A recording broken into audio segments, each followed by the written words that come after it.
We're going to stop it. We're going to stop it.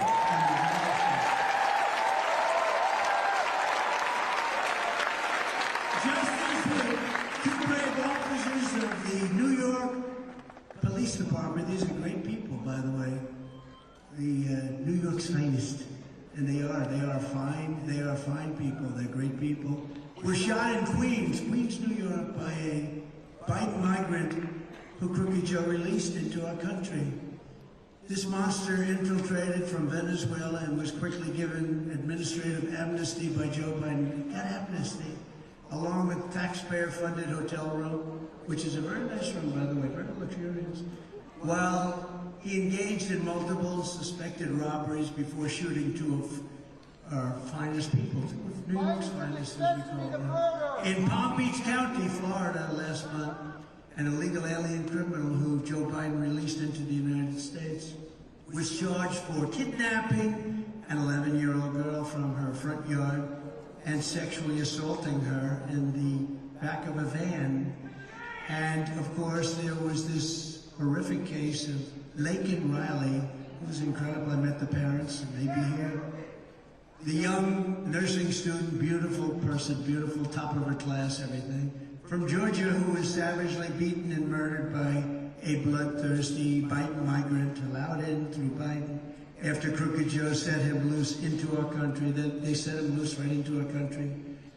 Instead of apologizing to Laken Riley's family, Joe Biden apologized to her killer for calling him illegal. Do you remember that? Oh, I'm so sorry. Oh, I'm so sorry I called him illegal. He actually apologized. He apologized to this guy.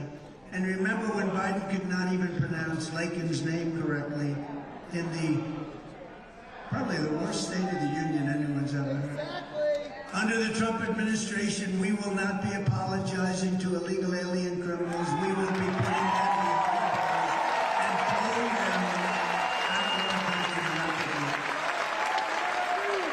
With his actions on the border, Joe Biden is the ringleader of one of the most vile criminal conspiracies of all time, aiding and abetting human traffickers, child smugglers, and terrorists. That's what he's doing.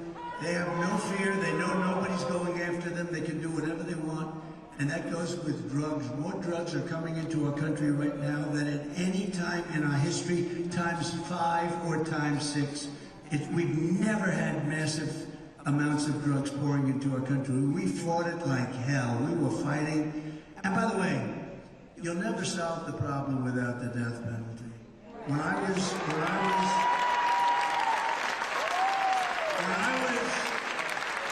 in China, I was with President Xi, 1.4 billion people, strong guy, and we got along well until COVID. Then I said, the hell with it, man.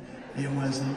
What they unleashed on the world was incredible, but we got along well, and he was going to stop the fentanyl coming into the United States. But I said to him, you have the first meeting, a little naive question, but it's all right, not so bad. Do you have a drug problem? No, I do not have a drug problem.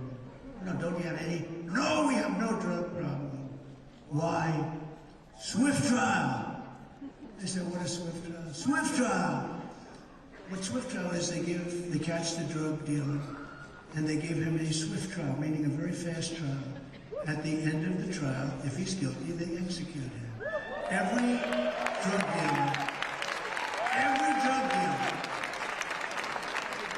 in China said, let's get the hell out of here, let's go to the United States, where you don't even get a slap on the wrist, right? And I don't know that our country's ready for it, and I'll be honest with you, if you really knew the stats, a drug dealer, on average, during that drug dealer's life, will kill approximately 500 people. Do you know that, Paul? 500 people will die. Families, family members, children, young children, girls, boys, parents sometimes too.